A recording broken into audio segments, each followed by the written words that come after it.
Depuis cette seule exploitation, 120 000 concombres rejoignent chaque semaine les supermarchés français. Des serres dans lesquelles nous ne rentrerons pas, mesures sanitaires obligent. Les salariés, le soleil, les plants sont là, mais pour que la filière fonctionne, il faut du terreau, des semis, un moyen de transport. Un maillon manquant peut mettre la chaîne en péril.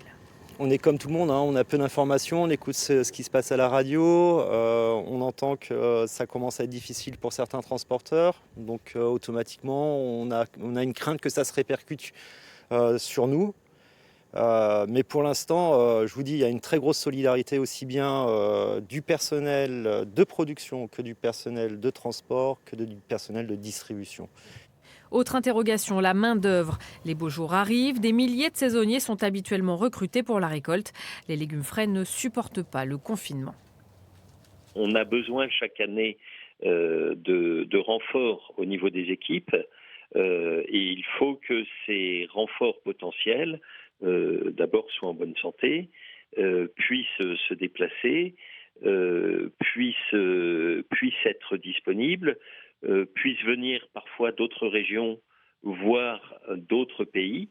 Tout cela risque d'être un petit peu plus compliqué. Un peu plus loin, le circuit court tire son épingle du jeu. Dans ce magasin qui regroupe une poignée de producteurs locaux, pas de problème de transport ou de main-d'œuvre et les ventes ont été multipliées par 3. Johan n'a pas de mal à y écouler ses légumes. La boutique sert même de débouché à d'autres producteurs.